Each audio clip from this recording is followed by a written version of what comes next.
kehadirat-Mu Tuhan. Kami tahu Engkau hadir di tengah-tengah kami Tuhan. Biar saat ini Tuhan Kau yang ajari setiap kami Tuhan. Untuk kami boleh menangkap apa yang menjadi kerinduan-Mu, apa yang menjadi isi hati-Mu Tuhan. Urapi setiap telinga kami Tuhan, untuk kami boleh mendengar setiap firman-Mu Tuhan. Dan kami boleh melakukan Tuhan semua perintah-perintah-Mu Tuhan. Kami tahu kami tidak dapat melakukan di luar Engkau. Kami perlu Engkau Tuhan. Terima kasih Tuhan, kami mengucap syukur untuk semuanya. Kami mau Tuhan, Kau yang siapkan hati kami untuk mendengar akan kebenaran firman-Mu pada sore hari ini. Di dalam nama Yesus, semua yang siap menerima benih firman yang dari Tuhan katakan, amin. Shalom, selamat malam semuanya. Saudara, saya akan membagikan hari ini tentang pemegang perjanjian, saudara. Seperti kita ketahui beberapa waktu yang lalu ada kejadian di taman, saudara. Dan saya ini selalu menangkap apa yang terjadi di taman itu seperti ungkapan atau isi hati Tuhan untuk tempat ini, saudara. Dan waktu itu keluar yang namanya minyak di sumur Beersheba, saudara. Dan ini belum pernah terjadi sebelumnya, saudara. Kalau di minyak di tempat yang lain pernah terjadi, tapi ini adalah suatu kejadian yang baru pertama kali terjadi di sumur Beersheba. Dan waktu itu Ibu Nani berkata, ayo semuanya dengerin lagi tentang sumur Beersheba. Coba saya mau tanya siapa yang sudah mendengarkan kembali YouTube sumur Beersheba. Ya saudara, banyak juga pasti yang belum pernah mendengar dan mungkin tidak mendengar atau tidak menerima arahan dari Ibu Nani. Ya saudara ya. Nah saudara, saya waktu mendengar akan hal itu, saya responi saudara. Saya langsung lihat lagi, sumur Beersheba. Saya pengen tahu, pasti Tuhan pengen menyatakan sesuatu dengan semua kejadian yang terjadi. Saudara, next slide. Sumur Beersheba itu apa? Rahasia pertama sumur perjanjian atau Beersheba. Ini saya ambil dari satu ringkasan dari khotbah Ibu Nani.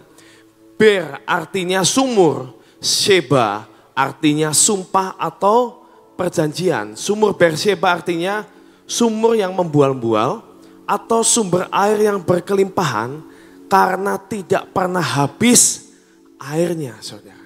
Saudara, arti dari sumur Beersheba ini adalah sumur perjanjian, saudara. Saya percaya Tuhan sedang mengingatkan setiap kita, kamu harus ingat nak, setiap perjanjian yang Tuhan buat dengan tempat ini atau pribadi kita ini harus menggali lagi, saudara. Ada yang namanya perjanjian secara global atau umum untuk sebuah persekutuan atau gereja. Tapi ada yang namanya perjanjian untuk personal, saudara. Benar gak saudara? Pernah kan saudara berdoa, bersaat teduh, atau saudara sedang mendapatkan nubuatan dari seorang hamba Tuhan. Itu adalah sebuah janji yang Tuhan berikan untuk setiap kita. Seringkali kita ini lupa saudara, bahkan tidak mencatat. Makanya kalau kita dapat sebuah perjanjian, di awal tahun kita dapat janji. Kemarin terakhir kita dapat janji tentang financial freedom.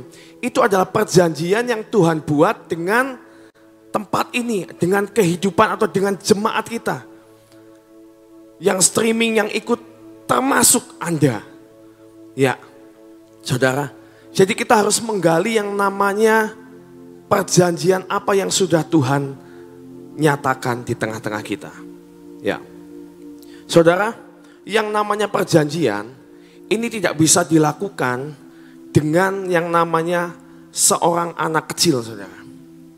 Kalau pergi ke notaris, pasti yang namanya perjanjian walaupun dengan anak kecil di bawah umur, pasti diperlukan yang namanya wali, saudara. Perlu yang namanya kedewasaan untuk membuat sebuah perjanjian. Dan hebatnya perjanjian yang Tuhan berikan kepada kita ini bukan karena hebatnya kita, saudara. perjanjian dengan Tuhan itu selalu bukan karena kebaikan kita. Tapi karena memang Tuhan yang mau, saudara. Perjanjian dengan Tuhan, Tuhan itu akan melakukan 99, bahkan 99,9%, saudara. Bagian kita hanya melakukan apa? 0,01%, yaitu apa? Percaya. Kalau kita nggak percaya, itu susah, saudara. Perjanjiannya ini tidak bisa berlaku, saudara. Syarat yang pertama adalah kita harus percaya. Yang namanya perjanjian harus dilakukan dengan orang yang dewasa. Orang yang dewasa mempunyai ciri, salah satunya adalah punya roh, hikmat, dan kebijaksanaan, saudara. Bukan karena sudah tua atau umur saya sudah 40 lebih, atau misalnya sudah 18 tahun ke atas sudah dianggap dewasa. Bukan itu, saudara, artinya. Salah satu indikator dewasa adalah kita punya roh, hikmat, kebijaksanaan. Nah, saudara, saya percaya saat Tuhan mengingatkan tentang sumur perjanjian, Tuhan pengen jemaat ini bertumbuh menjadi jemaat orang Kristen yang dewasa. Artinya apa? Kita dipenuhi dengan roh, hikmat, dan kebijaksanaan. Bagaimana saudara kita untuk menerima yang namanya roh, hikmat, dan kebijaksanaan? Next slide. Yang pertama kita mau baca dalam Amsal 9 ayat 10. Ya, kita mau baca, saudara. Permulaan hikmat adalah takut akan Tuhan, dan mengenal yang Maha Kudus adalah pengertian. Saudara, takut akan Tuhan adalah permulaan hikmat. Atau dasar dari hikmat ini adalah takut akan Tuhan. Jadi saat kita melakukan segala sesuatu, bukan karena kita takut dengan manusia, kita takut dengan hamba Tuhan, atau kita takut dengan guru kita, atau kita takut dengan orang tua, itu bukan orang yang berhikmat, saudara. Saat kita melakukan segala sesuatu kebenaran, karena kita takut akan Tuhan, itu adalah permulaan hikmat, saudara. Misalnya, saudara melakukan, misalnya yang tugasnya di tempat ini, bersih-bersih aja, bantu menata kursi atau membersihkan kursi. Saat ada Ibu Nani datang, langsung saya ikut bantu nata kursi. Tapi kalau nggak ada Ibu Nani, kan ada yang lain, ada OB dan yang lain sebagainya. Itu namanya kita tidak takut akan Tuhan. Kita melakukan pelayanan karena kita takut dengan pemimpin, saudara. Tapi biar hari ini kita ini menjadi pelayan atau orang Kristen yang dewasa. Kita melakukan segala sesuatu karena kita takut akan Tuhan. Saudara melakukan firman karena apa? Takut akan Tuhan. Ini harus, saudara, kita harus punya yang namanya roh takut akan Tuhan. Bukan takut akan pemimpin atau bukan takut akan manusia. Karena yang namanya manusia itu terbatas ngawasinya, saudara. Kalau ada di tempat ini ya ada pemimpin, ada hamba Tuhan yang ada di tempat ini. Tapi saat kita pulang dari tempat ini, gak ada pemimpin, gak ada hamba Tuhan. Apakah kita bisa melakukan segala sesuatu dengan seenaknya? Yang namanya misalnya utang, gak usah bayar. Misalnya. Yang namanya anak sekolah, saya ulangan gak lupa belajar, saya nyontek. Nah, itu tidak melakukan takut akan Tuhan. Saat guru ngawasi baru, ada guru nih, jalan nih.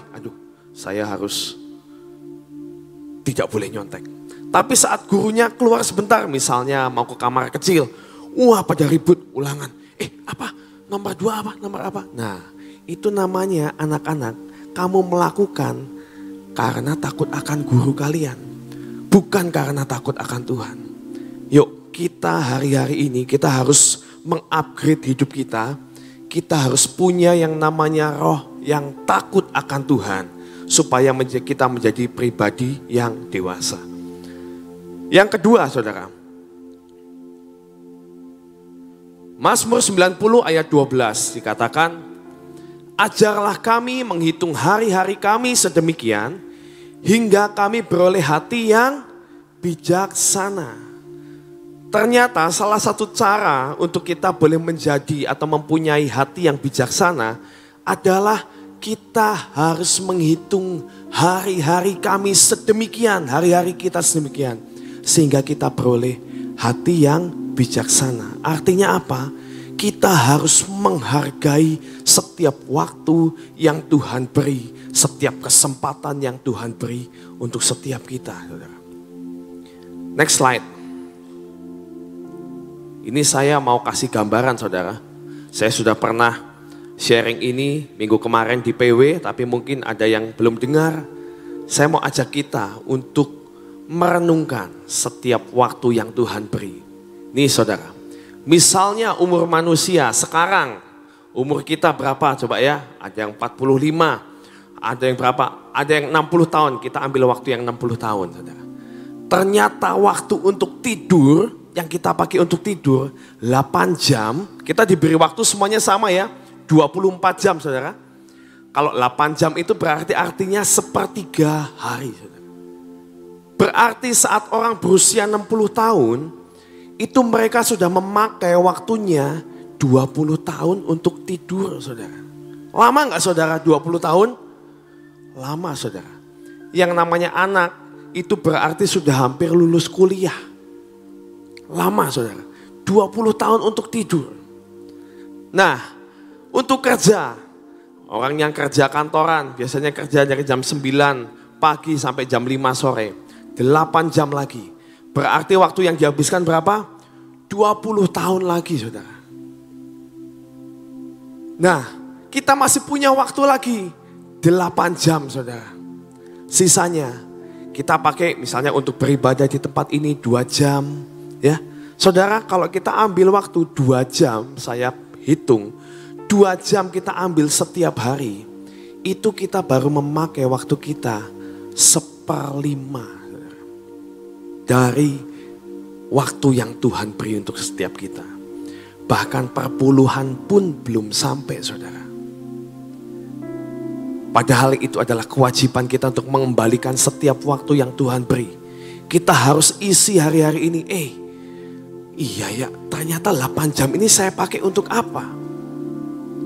Untuk olahraga mungkin, untuk belajar, untuk main sama teman-teman. Dan yang sekarang yang paling gak kerasa, kita ini seringkali menghabiskan waktu dengan yang namanya gadget saudara.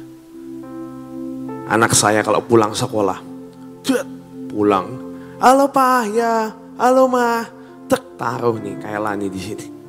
Taruh tasnya, masuk ke kamar, posisi enak tiduran, langsung pegang handphone saudara.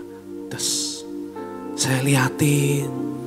Ini lama banget, tidur-tiduran, lihat handphone, gak kerasa. Kayla, kamu hari ini ada apa? Ada les gak?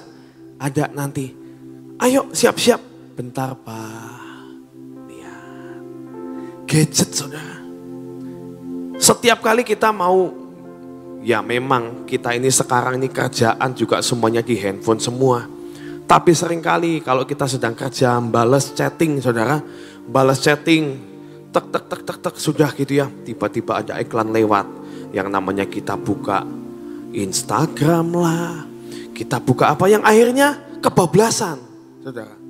Seringkali kita ini membuang-buang waktu dengan hal-hal yang dunia ini sekarang ini membelokkan kita untuk kita menghabiskan waktu dengan yang namanya gadget ini saudara.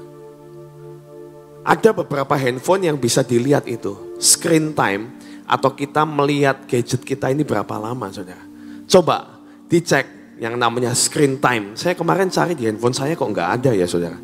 Apa memang sudah dihapus sama developernya supaya udahlah nggak apa-apa. Kamu nggak usah lihat screen timean mungkin. Dihapus mungkin saudara sekarang. Dulu saya punya handphone kayaknya ada screen time. Saudara bisa lihat. Ternyata hari ini saya sudah menghabiskan waktu dengan gadget saya, ternyata nggak kerasa bisa 5 jam lah. Nah 3 jam lah. Padahal kita ini waktu sisa kita 8 jam ini harusnya kita pakai untuk sesuatu yang berharga, saudara. Karena setiap waktu, setiap detik, setiap jam itu berharga di mata Tuhan. Dan kesempatan yang Tuhan beri itu sangat berharga.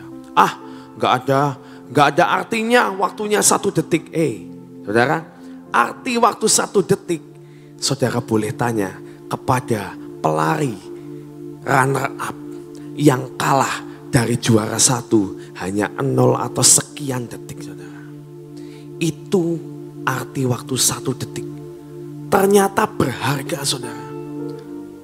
Arti waktu 1 bulan, sebulan mah cepet. Sekarang aja ya kita gak kerasa kayak baru masuk tahun 2023. Sekarang kita sudah ada di bulan November, saudara.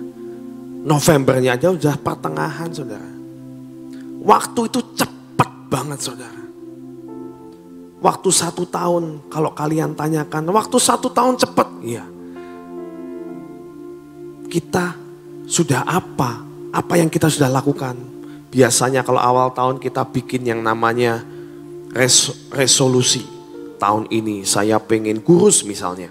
Saya pengen olahraga. Saya pengen diet gitu. Saya pengen baca Alkitab 2 putaran misalnya ya saudara ya. Nah saudara coba cek sekali lagi. Sekarang sudah bulan November kan. Resolusinya yang ada di handphone, di note saudara dicek lagi. Apakah sudah di checklist atau belum? Atau waduh ternyata saya lupa. Saya harusnya sudah menyelesaikan bagian ini. Ternyata sampai November saya belum melakukannya. Saudara, kita harus bijaksana karena waktu itu sangat berharga, saudara. Ya. Saudara, saya mau ajak kita untuk merenungkan apa yang terjadi. Kenapa disebut ada yang namanya 5 gadis bodoh dan 5 gadis bijaksana. Kenapa kita harus menjadi orang yang bijaksana? Karena saudara, gadis yang bodoh ini tidak mempersiapkan, saudara sudah tahu ceritanya. Tapi saya mau ambil dengan singkat saudara. Gadis yang bodoh ini tidak mempersiapkan segala sesuatu dengan baik. Sehingga dia tidak bisa menyelesaikan apa yang menjadi destininya. Destininya apa? Harusnya dia ini menanti-nantikan yang namanya mempelai pria ini untuk datang menyambut mempelai pria ini. Dia harus berjaga-jaga, dia harus mempersiapkan dirinya dengan waktu yang ada. Tapi mereka tidak melakukannya. Sehingga saat waktunya tiba, pintu itu tertutup, saudara. Sedangkan gadis yang bijaksana saat mereka melakukan dan memikirkan, pasti saudara itu semuanya sudah yang namanya kita menjadi best man misalnya ya, menjadi yang namanya apa? Bridesmaid. Pasti sudah dikasih tahu, kamu jadi bridesmaid ya. Tanggal sekian ya, saya mau kira-kira kalau di sini tidak diketahui saudara jamnya jam berapa, tapi pasti tahu ini waktu sekian saya mau datang. Kamu harus siap-siap. Ada hal yang harus kita lakukan. Aku harus siapin baju. Saya harus menyiapkan, saya harus berdandan. Saya harus menyiapkan segala sesuatu, sepatunya apa, dress code-nya apa, saudara. Dan kalau di perumpamaan ini mereka harus mempunyai tugas untuk menyalakan pelita. Dikasih tugas 1, nanti kalau mempelai pria datang, pelitamu harus nyala. Tugasnya cuma itu saudara, gak yang lain-lain. Itu pun mereka tidak melakukan dengan baik.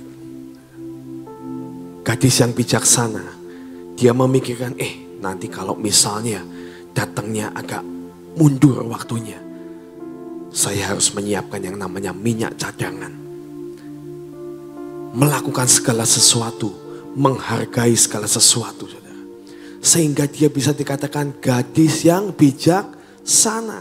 Sehingga saat mempelai pria itu datang, mereka boleh masuk, saudara. Saudara, kita ini kan dapat janji yang luar biasa dari Tuhan tentang financial freedom, saudara. Dan saya melihat banyak pintu-pintu yang dibukakan untuk setiap kita, saudara. Tapi ini perlu yang namanya kebijaksanaan, saudara. Karena jangan-jangan kalau kita tidak melakukan, menyiapkan segala sesuatu, karena kebodohan kita ini akan bisa menutup banyak pintu dalam hidup kita. Padahal janji Tuhan itu tidak pernah ingkar janji, betul nggak, saudara? Amin nggak? Pintu itu pasti dibukakan untuk setiap kita. Amin. Pintu kesempatan untuk pekerjaan, pelayanan.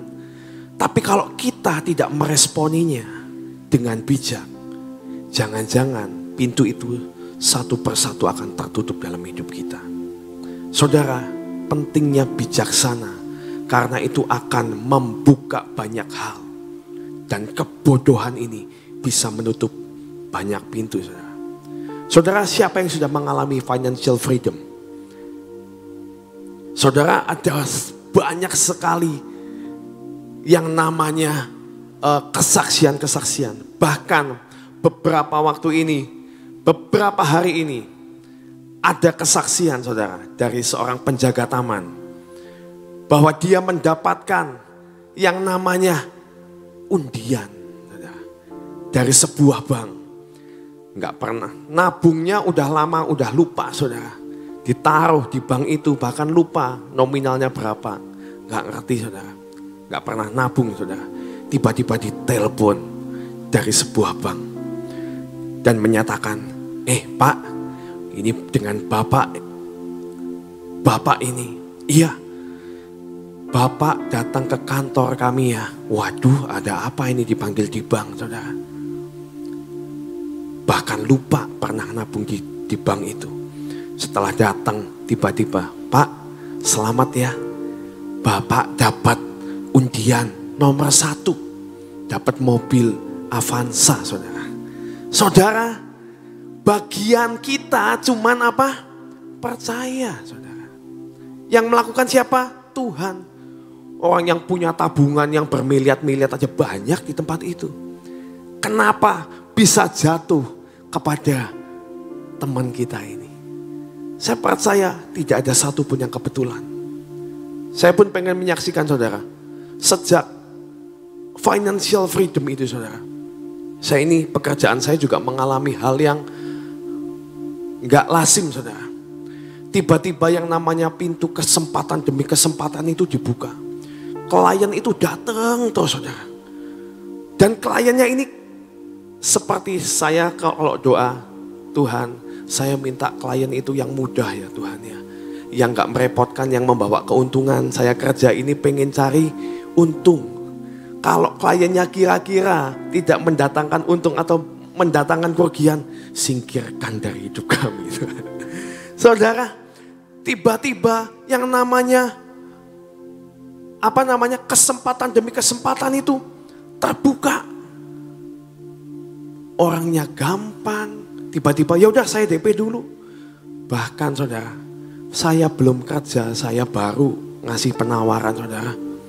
Tiba-tiba ngomongnya orangnya, oh ya oke. Langsung di SMS ke saya. Ini sudah saya transfer ya, lunas. Sampai saya itu kaget, saudara. Bukan uang yang sedikit, tiba-tiba dilunasin, saudara. Saya ngomong, loh, saya ini belum kerja. Kamu ini sudah fix apa belum sih? Gambar aja saya baru ngasih uang pertama loh. Belum ada revisi. Sudah dibayar lunas, saudara. Udahlah, saya serahin kamu pokoknya. Saya melihat, wow, ajaib. Kalau kita percaya, saya percaya kita akan melihat hal-hal yang ajaib. Karena apa? Janji Tuhan. Tugas kita cuma satu, percaya. Dan kita menjadi pribadi yang dewasa. Amin, saudara. Saudara, yang ketiga, saudara. Apa syarat atau indikator kita ini menjadi pribadi, pengen bisa menjadi pribadi yang bijaksana? Yaitu kita punya hati yang mau menerima nasihat. Ibrani 3 berkata, tetapi nasihatilah seorang akan yang lain setiap hari, selama masih dapat dikatakan hari ini, supaya jangan ada di antara kamu yang menjadi tegar hatinya karena tipu daya dosa. Saudara, kita mau lihat dalam Alkitab, dalam 1 Samuel 25 tentang Abigail dan Nabal, saudara. 1 Samuel 25, coba ayat 1 dulu, ayat 2. Maaf, saya nggak cantumkan dari awal dulu, ayat 2. 1 Samuel 25 ayat 2. Saya bacakan, ketika itu ada seorang laki-laki di Maon yang mempunyai perusahaan di Karmel. Orang itu sangat kaya, ia mempunyai 3.000 ekor domba dan 1.000 ekor kambing. Ia ada di Karmel pada pengguntingan bulu dombanya. Next. Nama orang itu Nabal dan nama istrinya Abigail.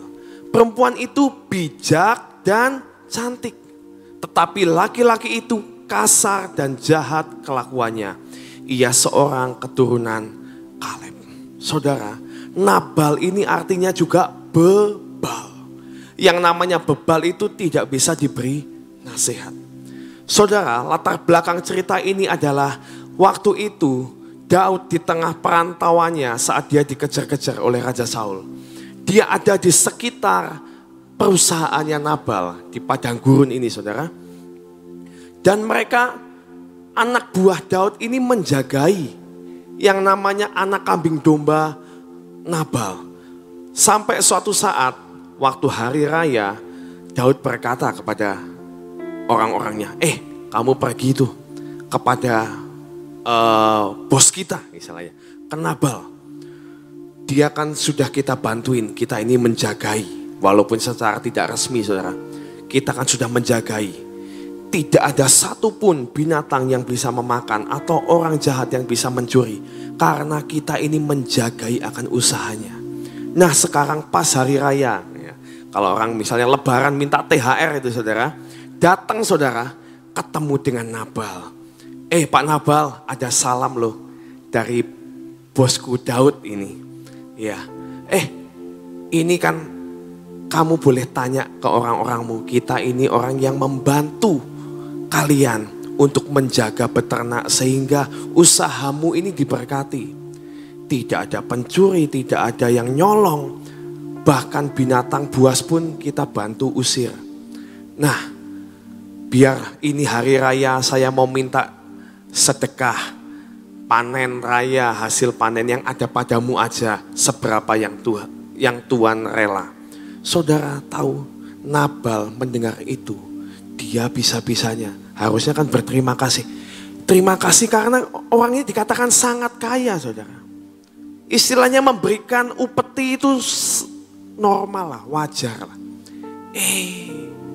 Malah marah-marah, saudara. Aku gak kenal, kamu ngaku-ngaku orangnya siapa? Daud. Siapa itu? Gak tahu saya. Saya gak mau ngasih, udah pulang. Saudara, saat orang-orang Daud ini memberitakan kepada Daud, sehingga Daud ngomong, itu orang gak tahu berterima kasih.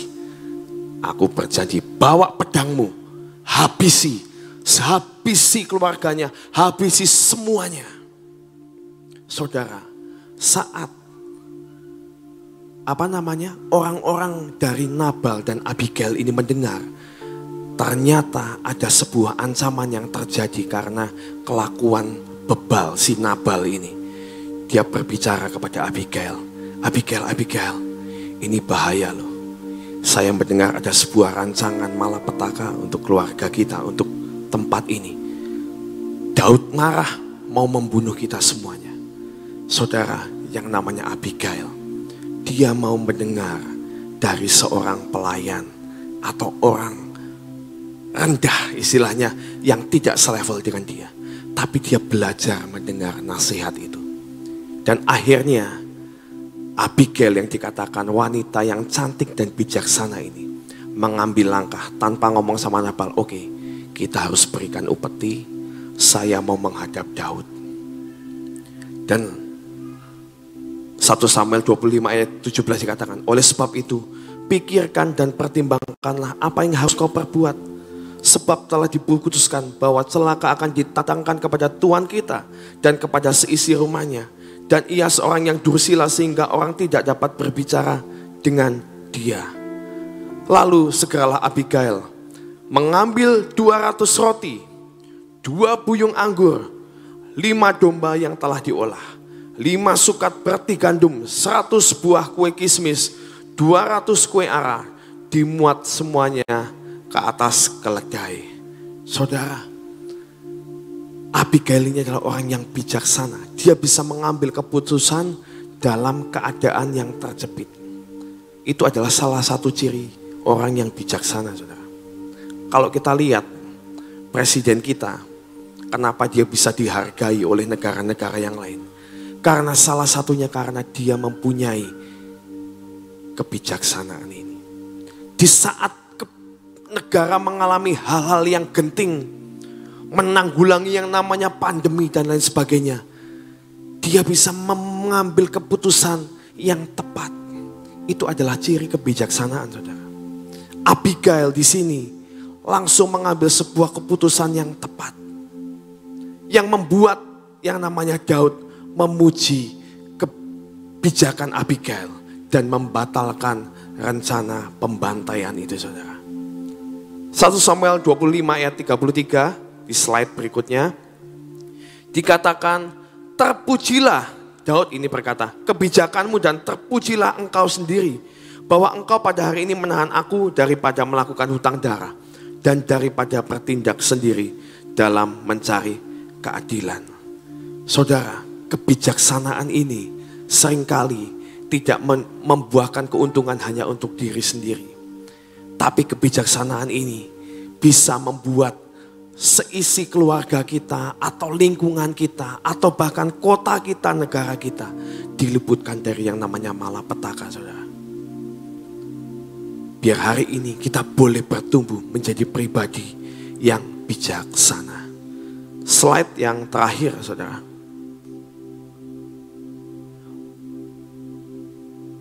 Markus 12 ayat 34.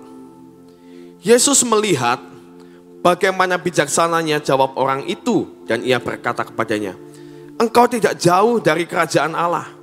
Dan seorang pun tidak berani lagi menanyakan sesuatu kepada Yesus. Saat Yesus melihat orang yang bijaksana, dia ngomong, engkau tidak jauh dari kerajaan Allah. Saudara, saudara, ada firman yang berkata, carilah dahulu kerajaan Allah dan kebenarannya, maka semuanya akan apa? Ditambahkan kepadamu. Saat kita menjadi pribadi yang bijaksana, kita ini dekat dengan kerajaan Allah. Artinya apa? Kita dekat dengan yang namanya semua akan ditambahkan kepada kita, saudara. Saya percaya Tuhan rindu setiap kita mengalami yang namanya perjanjian dengan Tuhan ini digenapi dalam hidup setiap kita. Biar hari ini roh kebijaksanaan itu masuk dalam hidup kita, membuat kita menjadi pribadi yang lebih dewasa, untuk kita boleh menerima setiap janji Tuhan. Amin, saudara. Mari saudara, kita mau bangkit berdiri, kita menyanyikan sebuah lagu. Ajar kami Tuhan untuk menghitung hari-hari yang Tuhan beri, supaya kami memperoleh hati yang bijaksana. Ajar kami Tuhan menghitung hari-hari, agar kami beroleh hati bijaksana.